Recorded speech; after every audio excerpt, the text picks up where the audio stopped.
Okay, they just told me that their little child has a feeder tube in his stomach, right? Right. Because he quit eating. He graduated to a Mickey button now, but he still gets bolus feedings through his tummy.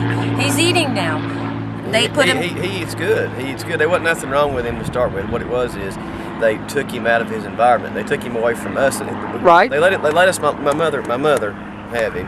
And we worked through our like case crazy. plan. We come down here to got him and took him home and got him settled in. He was there for 6 or 7 months or 8 months, 6 months with my mother. We were seeing him every day. We was a part of his life. Right. We was getting our case plan here done so we could have our custody given back to us. They ended up right before we finished our case plan, they went and snatched him. They snatched him from my mom and brought him back down here right before we got done. Back to Florida. Did your mother know this was going on? No, they just showed up with the police. The police showed up one day. The police showed up and just took him and put him on an airplane and brought him back down here. From Kentucky, from Tennessee. Yes, and he went on a hunger strike. He refused to eat for a week. He was in shock. He was traumatized. You know, he wouldn't eat. He wouldn't eat. And so they put a tube in his stomach. He's around all these strangers. They put him in a hospital for a month. Put him in a hospital. We called that hospital 5 times a damn night, 5 times a day. You know, nobody's Total used to. strangers. Total strangers. A different nurse every little while. They wouldn't even let us come down here and visit him in the hospital. They wouldn't even let us come and see him. And they said he was failure to thrive too? Yeah. It was failure the to thrive worker, Tammy Knox, wouldn't let us come down and see him in the hospital. Cutting a hole in his stomach and putting a feeding tube in his stomach. He quit eating because of what they did to him. Right. And as a little baby, and then they said he was failure to thrive, so they put a feeder tube in his stomach. Right. He's eating like a horse now. And the only reason why he's eating like a horse is because we talked to foster mom into not giving him to cutting the feeder tube, the milk back, and cutting the milk down on the pump and everything. And giving him so that he'd get hungry and actually eat the food. So he get hungry. So if you don't give him the food through the thing, he'll eat.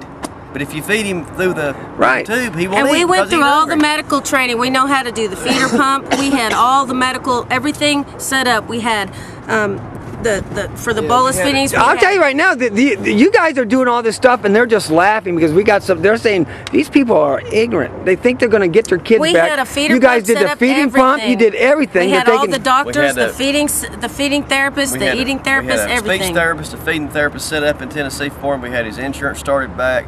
We had a medical supply company. And they said, we're sorry, we're not ready for him to go yet. A pediatrician, gastroenterologist, a regular pediatrician. We had a company set up in Tennessee, a medical supply company that agreed to take him on to supply all of his tubes and stuff, equipment and stuff for his feeding pump and his feeding pump.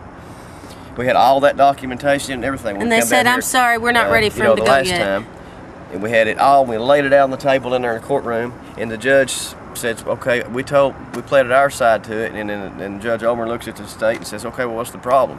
And pretty much basically what all she could really come up with, and a glorified, she dressed it up real good, but they weren't ready for him to come home because they felt that he would backslide. But all the doctors you got there and everything else. Oh yeah. Okay, but now they're ready to terminate your rights. Right. Yeah, now they're wanting to terminate. They're changing the case plan. Change the case plan. That's exactly what they. Reunification to termination of parental rights and adoption. Yep, exactly same thing. They're running a scam on people. Okay, you got a lady behind you here that works inside the court. Okay, so anyways, it's a mess. It's a downright mess what they're doing. Yeah, I might not say too much.